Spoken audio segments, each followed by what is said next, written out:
Thank you, Sarah. Good morning, everyone. Thank you all for joining us this morning. My name is Mike Kramer. For those of you that haven't interacted with me here at Morrison Garritano within the past 5 months, I am the new compliance consultant replacing Keith Dunlap, succeeding, I should say, Keith Dunlap, who has been holding these presentations for the last few years and did an outstanding job. I watched the recordings of his presentations. Those of you that had previously joined us, a lot of this information will be old hat, quote unquote, for you. But for those of you that are new, welcome. And it's a pleasure to be talking with you this morning. We genuinely appreciate you taking time out to join us and learn about this. I know it's not the most interesting topic, far from it, but hopefully the information that we're providing will be useful to you. Those of you that are applicable large employers were for 2023 and thus need to file your Form 1094 and 95Cs. So with that said, apologies, a little itchy on the finger there. What does this number mean? Why does this matter? $140 billion. Back in 2013, 3 years after the passage of the Affordable Care Act, the Congressional Budget Office released a projection that for the roughly 10-year span from fiscal year 2014, when the Affordable Care Act's employer mandate was initially scheduled to start, through 2013, they anticipated, the CBO did, that they were going to collect $140 billion in employer shared responsibility penalties from applicable large employers. In other words, the employers with at least 50 full-time employees were not going to be offering coverage to the point where the federal government, the IRS, would collect over that nearly 10-year span $140 billion. They've fallen well short, the federal government has, of that number. We'll get to that in just a moment. But the point here is this was a moneymaker for them, or at least they anticipated that it was. So, and that desire, if you will, hasn't completely subsided. It's been mitigated a little bit by the realities of the situation, but it hasn't completely gone away. So the point is, if you're an ALE, you do still need to be offering your employees affordable coverage, and more to the point for purposes of this presentation, reporting on it. So to that end, in helping you that are applicable large employers, meet those goals, what are we going to be talking about today? Who files, and what forms, and what the deadlines are, what the penalties are if you don't file in a timely manner, and roughly how that's enforced.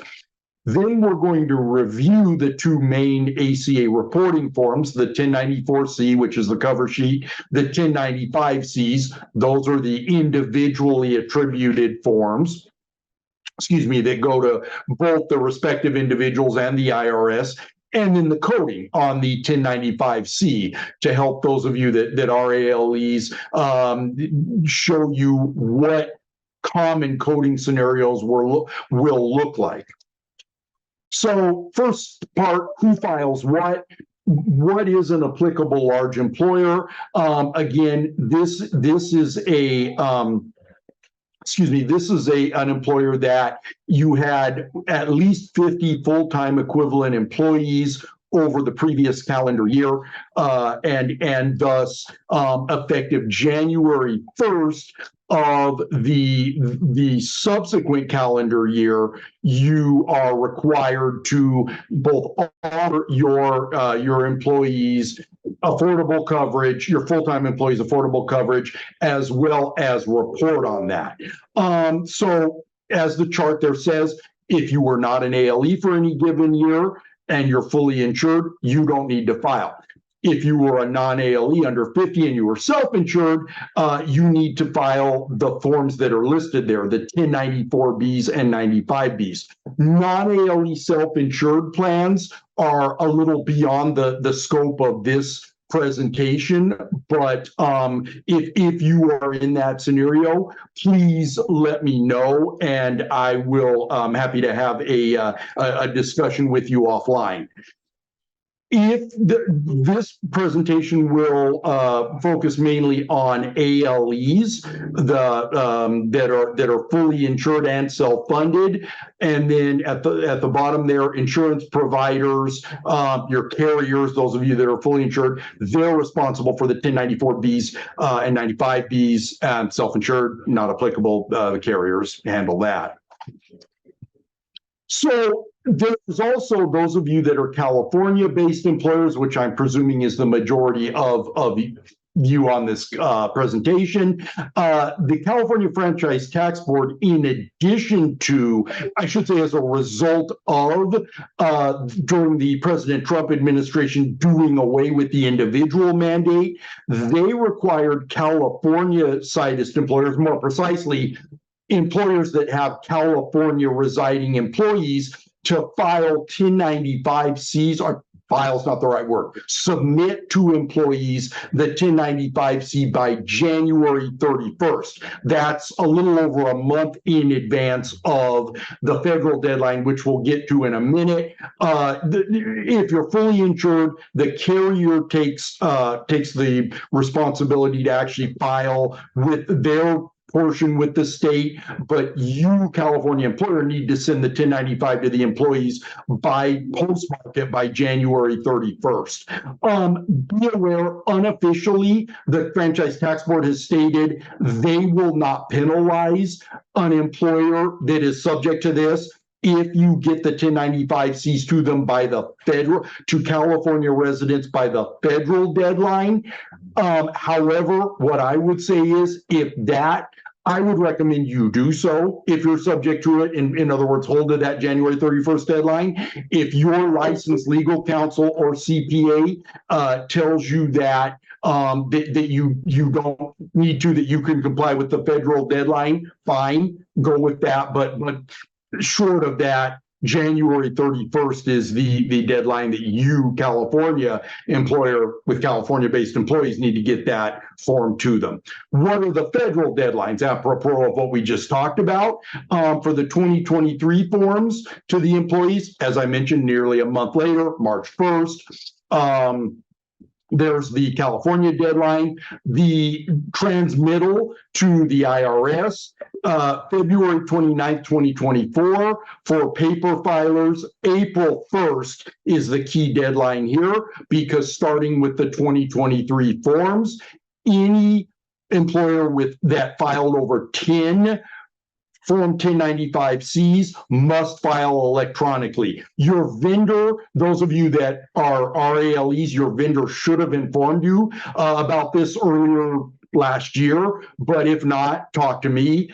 So again, that April, unless you were an under 10 life full-time ALE, you're going to be filing electronically. So again, if you have questions on that, talk to me. But the key deadlines here for most of you on this call are going to be January 31st for the 1095s to the employees, and then April 1st, 2024, electronic transmittal of those same 1095Cs along with the 1094 cover sheet to the IRS.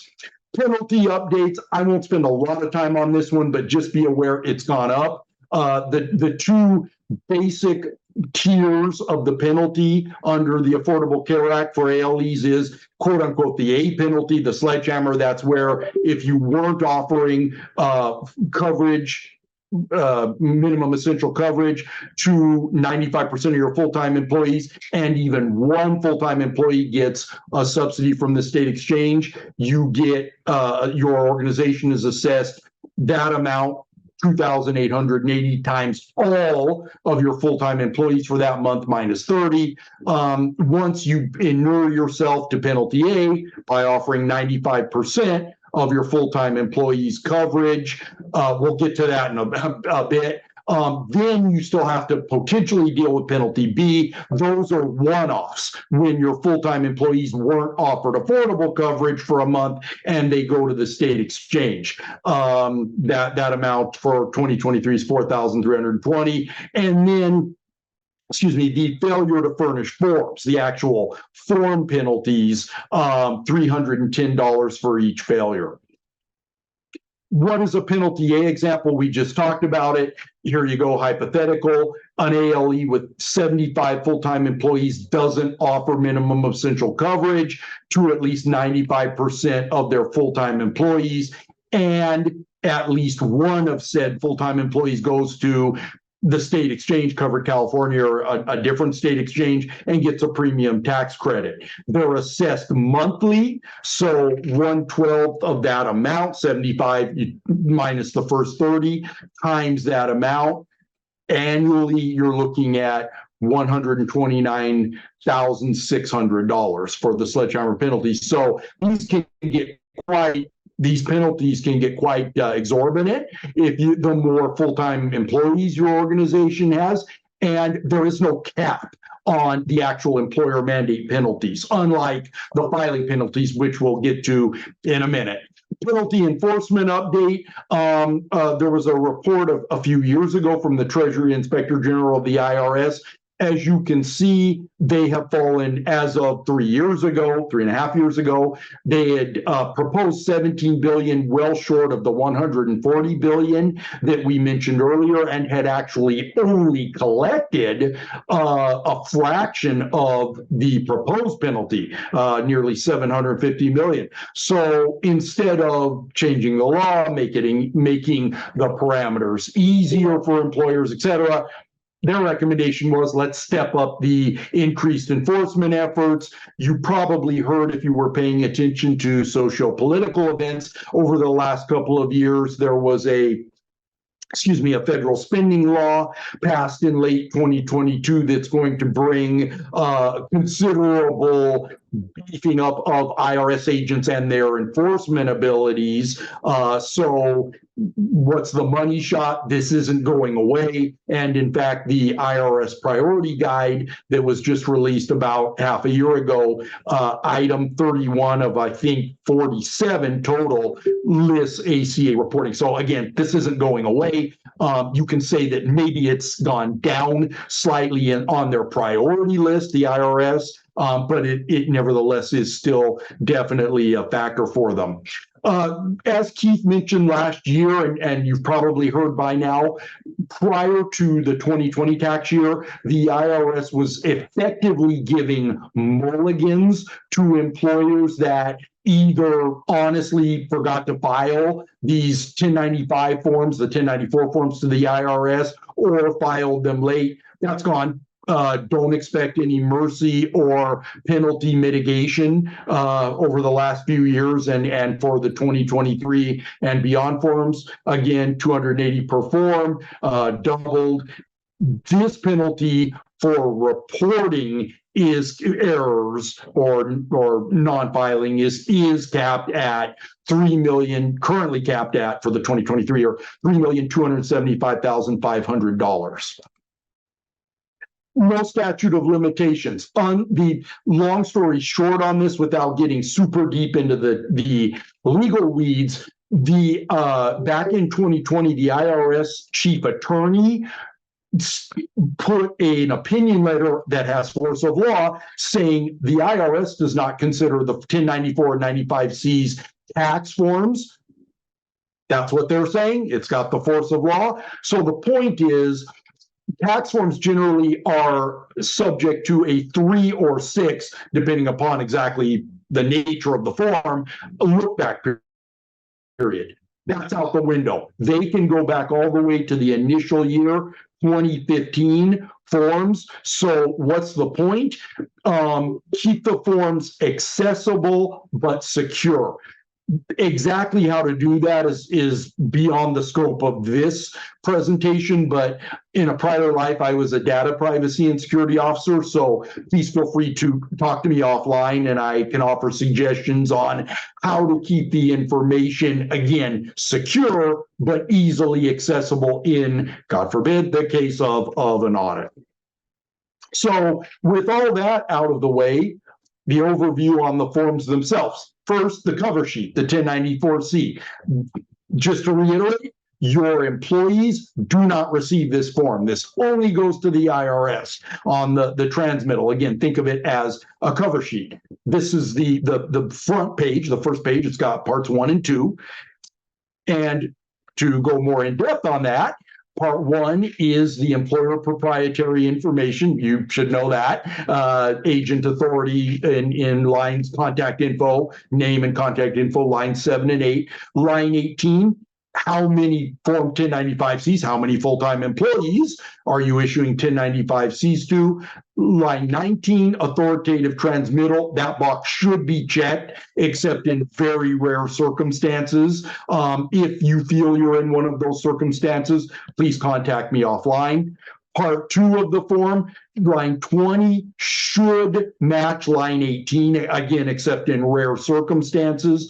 Line 21, are you a member of an aggregated ALE group? That would be no. You would check the no box unless your EIN, your organization, is part of a controlled group, as Internal Revenue Code Section 414 states. If that's the case, again, talk to me if you have questions about that. If you have questions about whether or not you're in a control group, talk to your licensed legal tax attorney or CPA. But if you have questions how it relates to the form, talk to me and I'm happy to assist with that. Line 22, the B and C are no longer applicable, even an option. Lines A and boxes A and D. Box D is actually very important. A, not so much, but we'll get to those momentarily. Sign, title, and date before you submit. Again, this is more information on a control group. Control groups, the bottom line here is if you are in an IRC Section 414 control group with other EINs, you aggregate your employee count and file quote unquote together. But again, this is a matter for your tax attorney and licensed legal counsel to determine. In terms of the form, we'll cover a little bit how that'll make the form 1094-C, the page 2 look, I'm sorry, page 3 look here in a minute. This circles back to box A on line 22, qualifying offer of coverage. If your organization is using the federal poverty level for your affordability safe harbor, most employers can't, because it's a very low amount. As you can see there, the cost for the employee-only coverage at the single level cannot, for 2023, have exceeded that amount, $108.83. If it did, you can't use FPL, federal poverty level, and thus you're not eligible to check this box. If you did use FPL as your affordability level, then you can check this box. What does that get you? Well, let me start with, what's the penalty for not checking that box? Absolutely nothing. It's totally optional. What does being able to check that box get you? Well, not much. It enables you to effectively, excuse me, for the forms themselves, it allows you to utilize alternative reporting methods that effectively are, the way to think of them is handwritten 1095-Cs. I think I've had one client in 8 years actually do this. It's not worth it, in my opinion, because you still need to provide all of the pertinent information to the IRS anyway. But if you decide you want to go that route, talk to me offline and I'm happy to walk you through it. The manifest benefit, if you're using FPL and checking this box, is that it quote unquote allows you to utilize code 1A in line 14 of your 1095-C and leave rows 15 and 16 blank. We'll get to that later in the presentation. That is a nice little perk on that. So that would be the main benefit there, that it's not if you're checking box A on line 22 of the 1094-C, it won't be a red flag to the IRS agent when they're reviewing the 1095-Cs and they see 1A on the 1095-C forms, is the bottom line there. 98% offer method. This one's actually more important, box D. So if you are checking this box, what you're attesting is we offered affordable minimum value coverage to at least 98% of our full-time employees throughout the calendar year, 2023. What's the penalty for not checking this box? In and of itself, nothing. But there's two very nice things about this box. A, first bullet point, if this box is checked, column B in part 3 of that form, your full-time employee count month by month can be completely blank.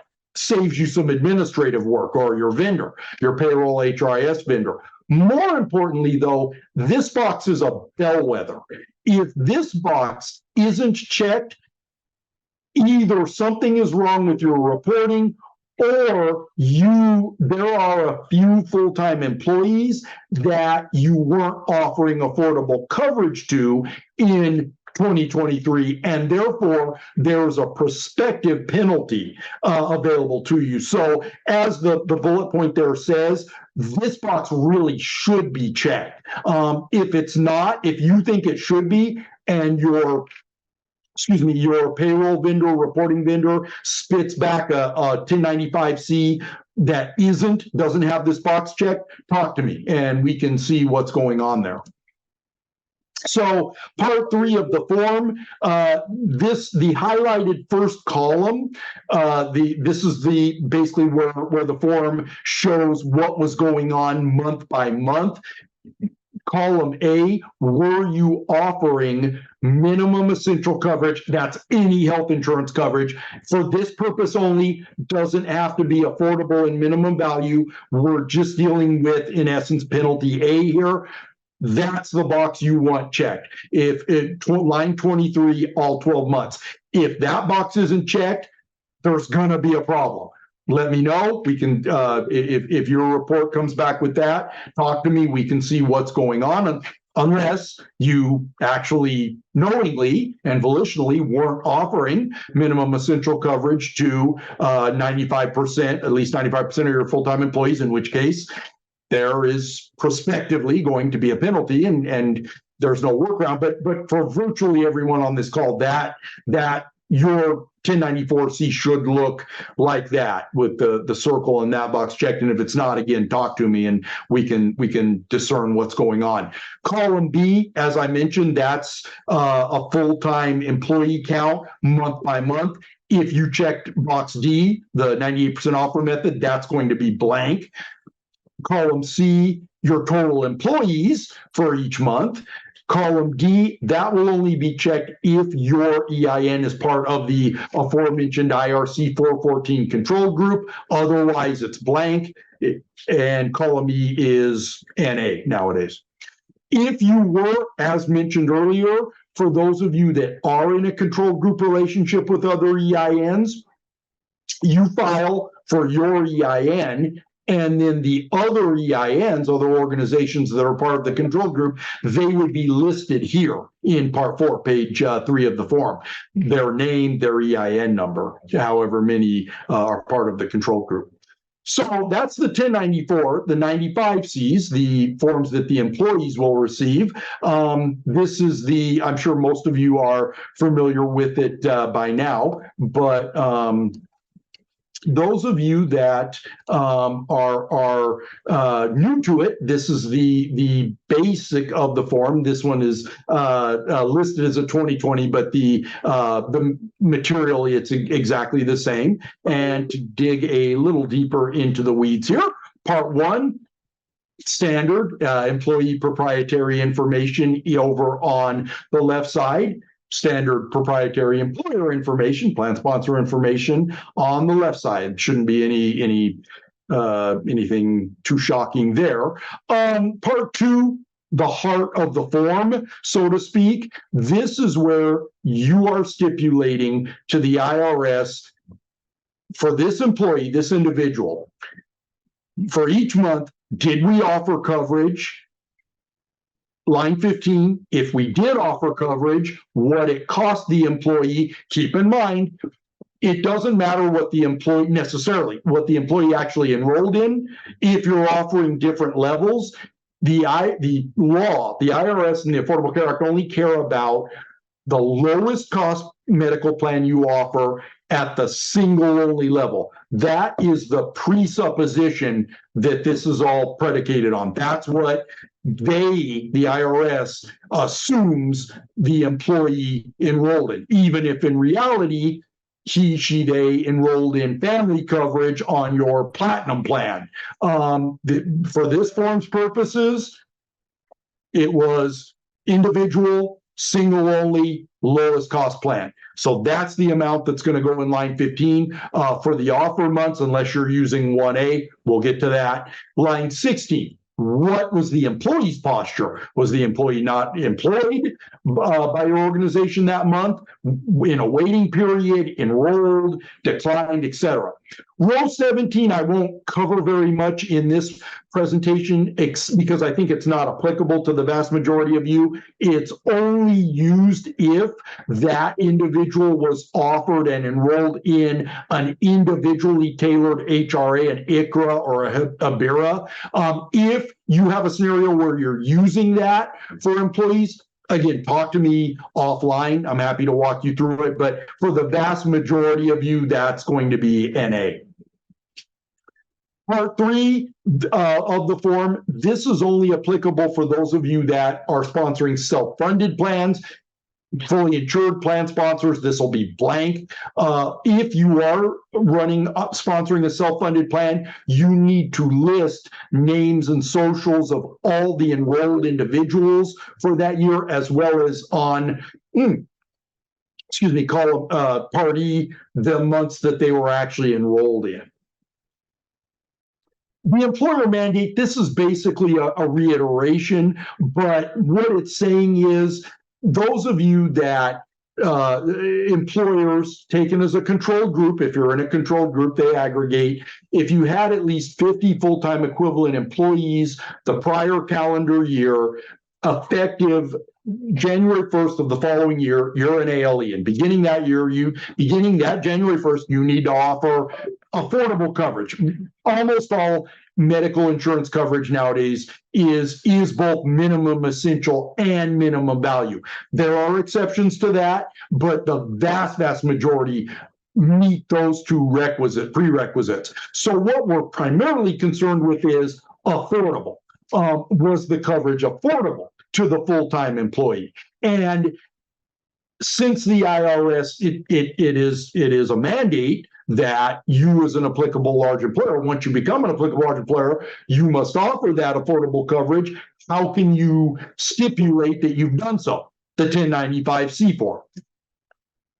So again, you think of it as you're using the 1095Cs to tell a story. Line 14, this was our offer of coverage to this individual. Line 15, if there was an offer of coverage that was not FPL affordable, so in other words, affordable under the two other affordability safe harbors, rate of pay and W-2, here's how much it would have cost at the single only lowest plan coverage. And C, line 16, what did the employee do with it? There it is. Just a reiteration there. The code summary. This is a basic synopsis of the codes. Line 1A, qualifying offer of coverage. This was any month that the employee was offered coverage that was affordable only under federal poverty level. If you're using rate of pay or the W-2 affordability method, you cannot use 1A. The other offer codes 1B through 1D, you generally don't want to use. They're potentially penalty triggers. We'll cover that in a minute. 1E, if you're using rate of pay or W-2, 1E is the code you're going to be using for those offer months. 1F is MEC only, not fully compliant. 1G is for retirees, effectively. 1H means there was no offer of coverage. And then 1J, 1K only deals with spousal only coverage. Again, extremely uncommon. 1L through 1U is ICRA and IBERA, not common. Line 16, 2A, employee not employed. That's the code you're going to want to see in line 16 for any month that there's a 1H code, no offer of coverage, or 2B in 16, not a full-time employee. That employee worked under 130 hours. Super quick side note, but an important one. The Affordable Care Act doesn't care, candidly, about part-time employees. If that employee worked under 130 hours a month, you can properly stipulate that and prove, if necessary, if audited, that that was a part-time employee for that month. It doesn't matter that you are not offering them affordable coverage. We'll come to a scenario where that actually does matter a little later. 2C, employee enrolled in coverage. That's what you want, and the IRS wants to see when you were for either 1A or 1E.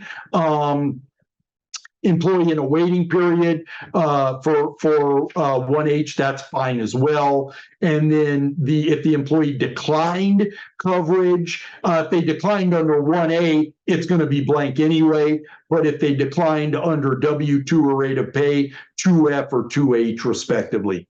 And we will come into scenarios that have this make a little more sense. Again, beware of these line 14 codes, 1B, 1D, 1F, 1H. 1H is fine if it's quote unquote properly refuted at quote unquote, as it says there, 2A, 2B, 2D, or 2C, or the safe harbor codes of 2F or 2H.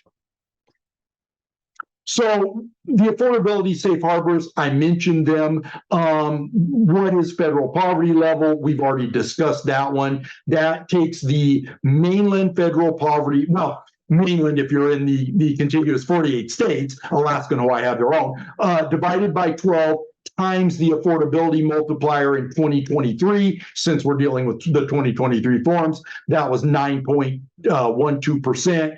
As a decimal, you can see it. That equates out to $103.28. Employee paying less than that, you can use FPL. That single-only, self-only coverage level lowest cost plan.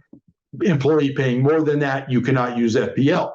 Doesn't mean your plan's not compliant, just means you can't use FPL.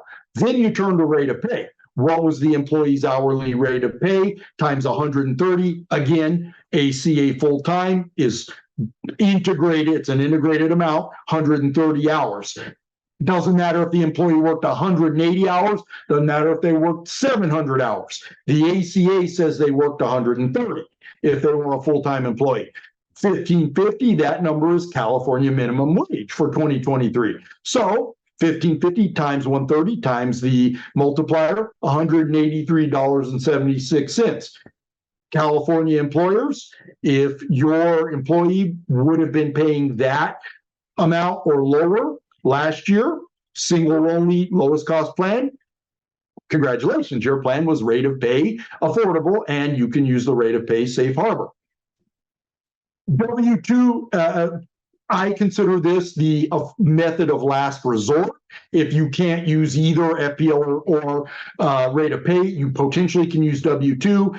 You take the individual's modified adjusted gross income for that calendar year, which you obviously 2023, you won't know that until probably the very last week of the year. You may not even know it depending upon your payroll system as we speak right now for some of your 2023 employees. That's the trick. So in essence, you're prognosticating when you use this, but it's their modified adjusted gross income, MAGI, for that year divided by the number of months they were employed times the multiplier. In the example here, we had an employee that was employed 8 months and was actually plan eligible for 5 months. So you do a 5/8 fraction of the earnings. What were the hypothetical earnings here? 15,000. The 5/8 fraction equates out to 9,375 times by the multiplier. That employee would have been paying $625, lowest cost single only. W-2 safe harbor was $855. Congratulations, W-2.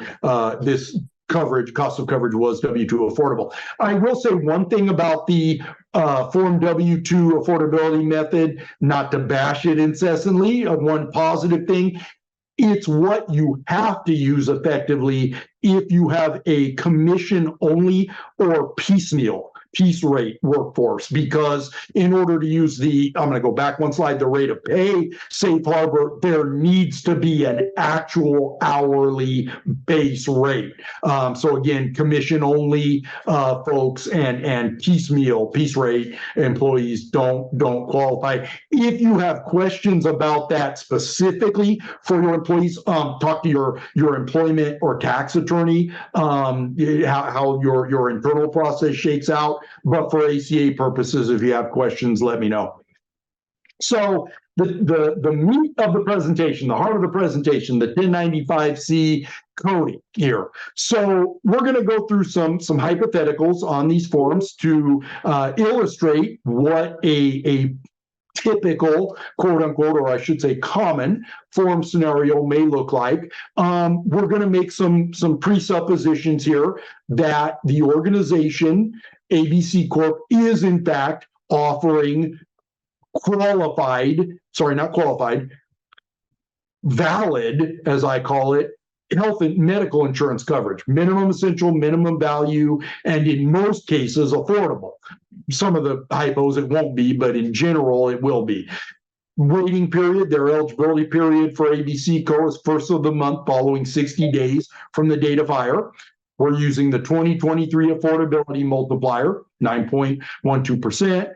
The FPL for 2022 is 13,590, and that the employer, when they use rate of pay, they're paying California minimum wage for 2023, $15.50 an hour. Let me say a quick note before going into this on the FPL. The reason we're using 2022's FPL is because the way that the federal poverty level affordability safe harbor works, for those of you that have plan effective dates within the first 6 months, are effectively required to use the prior calendar year's FPL. In essence, there's a 6-month look back period on FPL utilization. So in order to utilize 2023 FPL, you would, quote unquote, have to have I believe it's July or later effective date. So that's the reason that we're using the 2022 amount for this purpose. If you have any questions on that, or specifically which year's FPL should I be using, talk to me offline and I'm happy to help you with that. So this example here, first example, hypothetical, we've got this employee, Jim. He was hired by ABC Company on April 10th. As a no doubt full-time employee. Again, ABC Co waiting period first of the month following 60. Cost for the self-only coverage at their lowest cost plan is $125 that Jim would pay. He enrolls, but he quits employment on November 15th. How is this form going to look? Well, here you go. January through March, Jim is not an employee of ABC Co. 1H, no offer of coverage, because line 16, not an employee. There you go. April through June, also not an offer of coverage, 1H, because line 16, he's in the waiting period, 2D. 2D is also the code that those of you that have implemented and are utilizing measurement periods, year-long or 6-month measurement periods, for the time that the employee was, the variable hour employee was in that measurement period and not adjudged to be a full-timer, 2D is that code as well. So any quote-unquote waiting or look-back period, 2D, that there was not actual enrollment on, effectivity on the plan, 2D is your code. Coverage takes effect July 1st for Jim, 1E, offer of coverage that was live. $125 is what he would have paid. That's the amount in line 15. 2C, he was enrolled. July through October, he was full-time employee and enrolled. November was the quitting month, but let's assume a fully insured plan. Coverage took effect to the end of the month, still enrolled in the plan the entire month. And then December, quote unquote, his privity with the organization and the plan was severed. So no offer of coverage because not an employee. A quick note on November. For those of you with self-funded plans, those of you with fully insured plans, almost always the coverage is going to continue through the end of the month of employment termination. So this is exactly how your form will look. Those of you that have self-funded plans, you may have it set up on your plan itself where coverage terminates effectively or the next day. So in this situation, technically what the law says is in order for there to be an offer of coverage, it needs to run through the end of the month. So if in this instance ABC Co was sponsoring a self-funded plan, your payroll vendor, your ACA reporting vendor may not capture 2C or 1 either. It may be 1H and then nothing in line 15. So as we've discussed, a hanging 1H is a prospective penalty trigger. What do? Well, there's a couple of workarounds. Some ACA reporting vendors will allow you as the employer to stipulate, reconsider a mid-month departure as a full month offer of coverage. Okay, I would say talk to your legal counsel before implementing that because technically that's not what the law says. But if your payroll vendor allows it and your legal counsel blesses it, go for it. Your form will look just like this. If not, what you can do is you can say, okay, Jim here quit November 15th. He didn't work 130 hours, or it's highly likely that an individual that quits before the 22nd, 23rd, 25th of the month will have earned 130 hours of service in that month. He's a part-time employee. So then the form will read 1H, nothing in line 15, 2B in line 16. So that's the workaround for that. Again, any questions on it, happy to talk to you offline when that situation arises. So here's the next one. Same scenario as previous. Jim was enrolled the entire year in coverage that cost $125 at single-only lowest cost plan. That one's easy. The all 12 months first column, 1E offer of coverage. It was not, FPL affordable, but it was affordable under rate of pay, $125, 2C. Next one, this is same, effectively the same, eligible entire year, coverage cost $135, same. So here we have effectively the same, $120, single only lowest cost plan. In this case, in reality, Jim enrolled his spouse and child on the plan so that the actual cost him $250. Remember, the ACA doesn't care about the cost to dependents and spouses. It's what Jim would have paid himself at the lowest cost plan. So form materially looks the same as the previous, right? So here we go. FPL. In this case, we have Jim was eligible the entire year coming into the year. He was an ongoing employee. The coverage would have cost him $101. That's federal poverty level affordable. So let's assume ABC Co uses FPL as their affordability safe harbor. He had a qualifying event and dropped his coverage on September 1st. He's using FPL and was eligible to be enrolled the entire year. All you have to do in this case is put 1A in line 14. Everything else stays blank. If you want to, you can fill out the line 16 to reflect the actual coverage posture. So from January through August, you would have 2C, and then it would be 2G of September through December, affordable but not enrolled in FPL coverage. I wouldn't bother. I would take advantage of the fact that if you're using a qualifying offer, FPL, the beauty of it is it saves you administrative hassle, just like this. So next scenario, ongoing employee entered the year as eligible, waived the coverage, and then had a mid-year qualifying event effective July 1st. Okay. Line 14, eligible the entire year. Cost was the same. Cost didn't change, $115. Entered the year having declined the coverage. 2H, it was affordable under, excuse me, I believe that's the rate of pay, safe harbor, and then Jim actually enrolled July 1st, 2C. Quick side note, what if the coverage that you're offering, hopefully this is the NA, but I'll mention it, what if you're offering a particular individual unaffordable coverage and they enroll? 2C, for those months of enrollment, 2C, no penalty.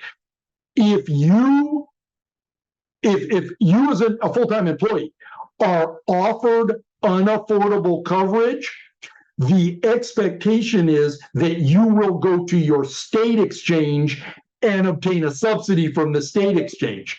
If you enroll in unaffordable coverage from your employer is off the hook. So just something to keep in mind. But I have to say, as a compliance officer, if you're knowingly offering unaffordable coverage, that's a bad bet to lose, that your employee is going to actually enroll in it. So next scenario, again, same, employee enrolled in FPL, affordable coverage the entire year, bang, 1A in all 12 months. Same basically scenario, except ongoing employee that came into the year having been offered FPL coverage that he waived, enrolled 2 months in, doesn't matter. It's all, if you're using FPL line for all 12 months, line 16 is noise, basically. This scenario here, employee was hired April 12th, affordable FPL coverage, and enrolled it was effective after the first of the month following 60 days. Very common scenario. Come into the year, 1H, 2A for the months, not your employee. No offer of coverage, not our employee. Beginning April 1st, or I'm sorry, the month of April 12th, no offer of coverage in the waiting period. Coverage goes live effective July 1st, 1E, the offer kicks in, $125 to Jim, and he enrolled in it for the remainder of the year. Same basic scenario, hired July 20th, waived the coverage, so going to look effectively the same. 1H, 2A, not our employee, 1H in the waiting period, and then when the coverage would have taken effect, October 1st, same as previous, except he waived. Affordable, safe harbor affordable, but not enrolled. Effectively, here same, hired earlier in the year, and then later in the year terminated. 1H, 2A, not our employee, 1H, 2D in the waiting period. Coverage took effect, enrolled, and then left in October. Again, we're going to assume a fully insured plan, coverage through the month of October to C, and then the following 2 months, no offer of coverage because not our employee anymore. Employee hired May 15th. Again, this is the same basic scenario. Not employee hired mid-year and terminated later in the year. 1H, 2A, not our employee. No offer of coverage in the waiting period for May through July. August through December, again, fully insured plan, carries through the coverage, what would have been the coverage through the end of the month, same, safe harbor, affordable codes. Hired part-time January, becomes full-time effective for affordable coverage. 1H2B, not offered coverage because a part-timer. Effective, promoted full-time effective May 1st. That's when the waiting period effectively begins. And then August 1st, the coverage becomes effect. Employee hired as a part-time employee and then promoted to full-time effective in March. excuse me, and then the cost of coverage changes mid-calendar year due to an increase in the employer's cost, and therefore the employee share goes up. Same basic scenario as the previous, no offer of coverage part-timer, no offer of coverage during the immediate post-promotion waiting period. The coverage kicked in effective September 1st. Line 15 changes, nothing else changes. In this scenario, employee hired March 10th, waives the coverage, and then terminated September 5th. In this case, unfortunately, the coverage is not affordable. So what's the difference here? Notice June through September have nothing in line 16. That's a problem. Unless, here's the distilled essence bottom line. Unless you're using 1A as your code in line 14, any blank line 16 month is a potential problem. And here we have a potential problem. So ABC code in this scenario could have a problem if Jim, excuse me, was on covered California for June through September. This one here, assume we're using W-2. Jim hired March 10th, waives, and then is terminated. Again, just only difference here is, and assume the coverage is affordable under W-2, 2F in line 16. Here's a quick variable hour tracking. Jim hired back in 2021, earns 15 an hour. Back then that was fine. 12-month look back period, the 12-month quote unquote segmentation to see if he in fact was working 130 hours. Measurement period ends May 31st. He measured out as an adjudged full-timer, enrolls in the coverage, and then subsequently reduces hours during the stability period. The distilled essence here is it doesn't matter that he reduced hours after becoming an adjudged full-timer. For the remainder of that stability period, the ACA says he's a full-timer and needs to be offered or enrolled, stay on the coverage, assuming he enrolled, just like it says here. 1H2D, he was in the look-back period, measured out effective June 1st. It ends May 31st. He enrolled. The shift below that doesn't matter. MIWAs, I'll just say this, if you're part of a multi-employer plan, this is how your form is going to look. 1H2E for the months of enrollment. You can try to get the information from the union, but their collective bargaining agreement may prohibit them from actually sharing that with you. So if you don't have that information, 1H2E is going to be for the months that the employee was employed by you, the code you're going to use. So errors here, I'll just go through this quick because I know we're running a little short on time. This employee should have never received a form.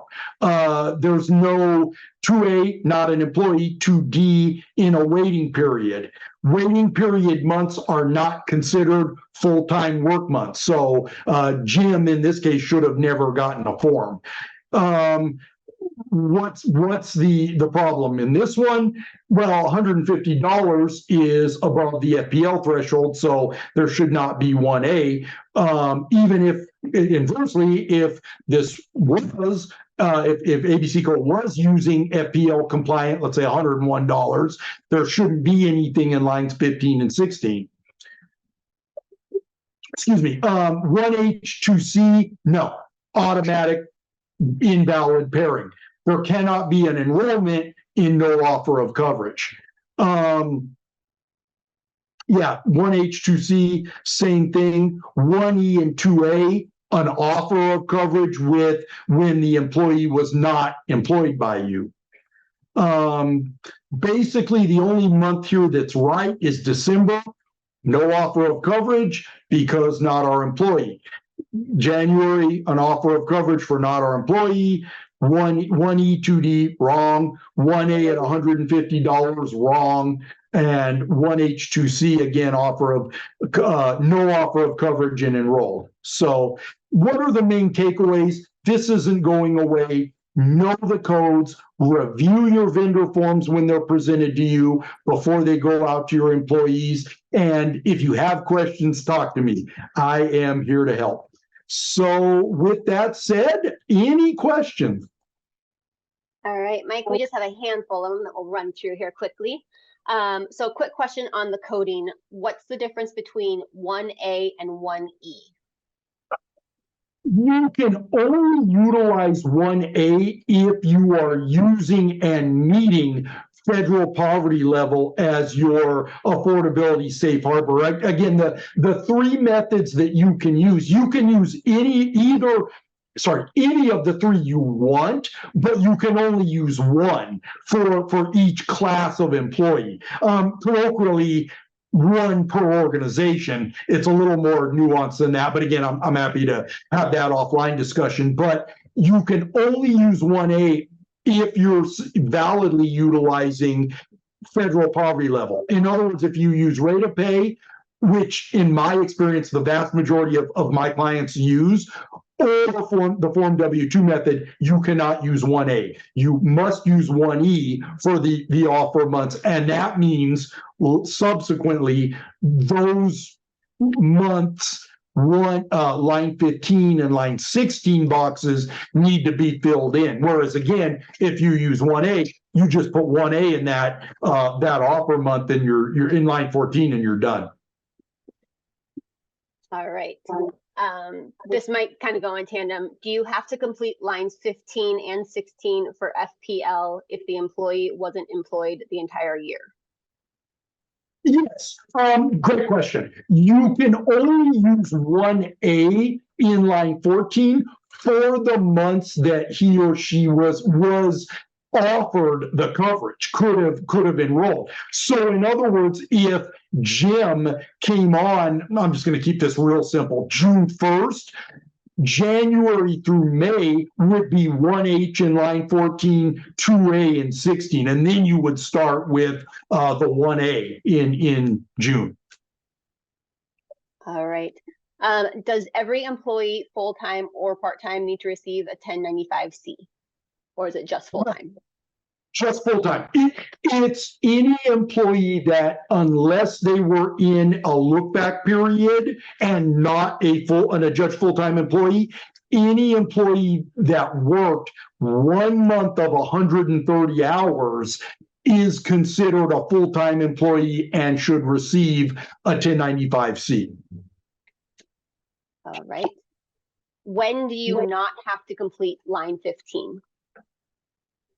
When there was any month that there was no offer of coverage, so 1H, when they're, the months that they're not your employee, or were a part-timer, to be in line 16 and you didn't offer them coverage, or 1A, if you're using a federal poverty level compliant offer, 1A. So there wouldn't be. Otherwise, any month, the distilled essence way to think about it is, any month that employee should have been offered was offered non-FPL affordable coverage, there should be a corresponding amount in that corresponding month's line 50.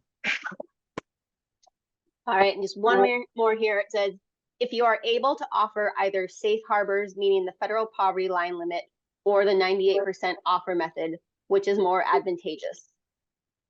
Good question. Just to clarify, the 98% offer method isn't an affordability safe harbor per se. So I think what the question is really is, which box on line 22 between A and B can we check? You can actually check both. It's relatively rare in my experience, but you can check both.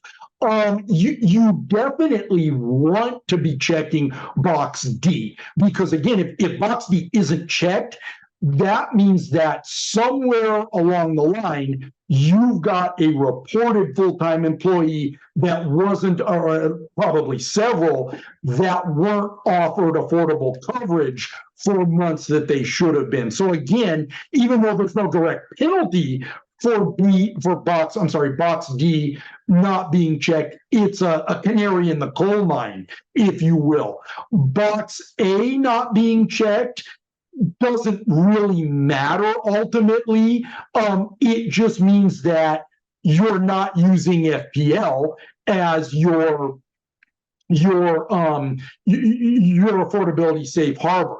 So yeah, if you're using FPL as your safe harbor and you offered at least 98% of your full-time employees affordable coverage for the months that they should have been offered it, both boxes would be checked, yes. Okay, they just submitted a follow-up question, which you just answered, so we're good there. Conversely, and this is very common, I'll say, if you're using rate of pay and 100% of all months of your full-time employees are offered affordable coverage, box A will be unchecked, but box D will be checked. So, and you're fine. All right, that brings us to the end of our questions. And I think the end of our webinar.